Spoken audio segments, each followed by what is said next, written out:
My car got stolen We don't need over like a really big one. We just a need week one ago. of those like maybe small ones. Since then, I have found other security guards and gotten my car tracked. And they use a system that right now I googled online, and it says that there's so much hate toward those systems because it's tracking license plates and it's invading people's privacy.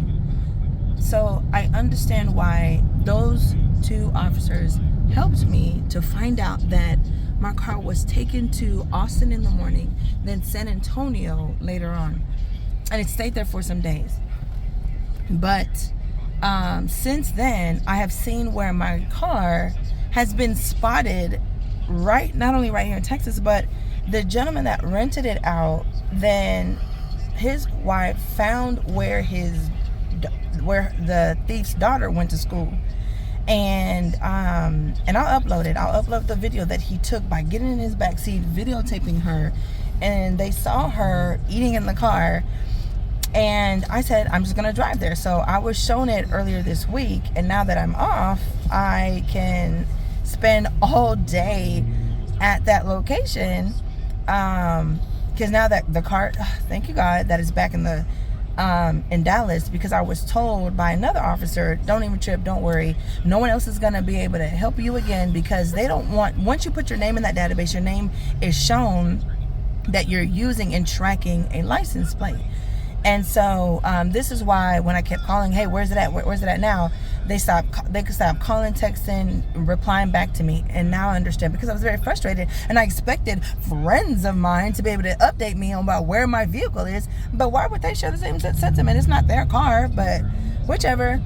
Now I understand, and I get that they were revealing themselves by even doing it the first time. So I thank them for even doing that they didn't have to do, right?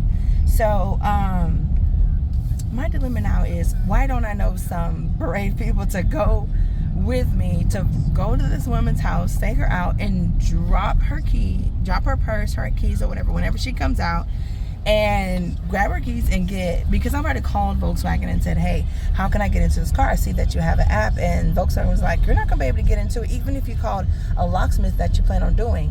I plan on getting a tow truck to pull it to a safer place. Then I wanted to call a locksmith to just unlock the door. Then I wanted to call Volkswagen and to say, hey, I have the app, can you connect my app to the keyless lock and allow me to just open up my car and drive away?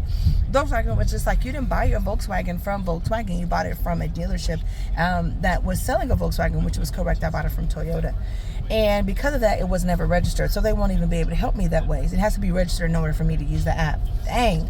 So I won't be able to do any of that. Now they said, if that thief has the key, you can get another key. We'll just have to reprogram that key to your car so that no other key can come in. I was like, okay, how much is that? They're like $1,200. I was like, oh, okay. No, I need to get the key from this thief. And so I've been working on the police report since the day I was informed that my car was stolen. The issue is that it's been kicked back 4 times for, oh, you're not supposed to name the assailant. Oh, you didn't put the actual color of the car. Oh, you didn't put the where it was and how. And I was just like, there were drop downs. The drop down boxes in the application is only, and me filling that out was the only option for me. They're saying, oh, well, you didn't add a narrative. Oh, you didn't do a 10-day notice.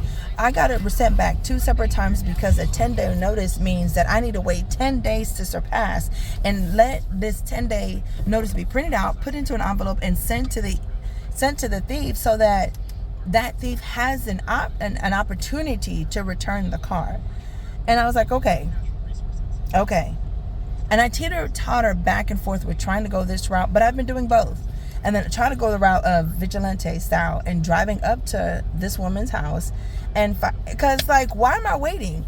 But I did have a gentleman that say, hey, if you never see your car, insurance is gonna know about it, because you're not paying your no, and unless that's a choice I plan on doing or not doing. And go ahead and park, and then let's go inside.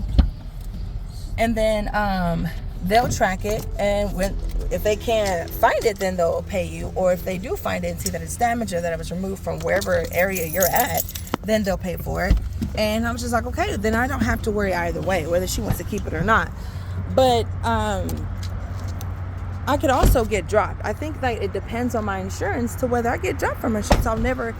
I don't want that. I don't want that. So I don't know how that'll go. I intentionally rented it out so I could have my note be taken care of, my insurance be taken care of.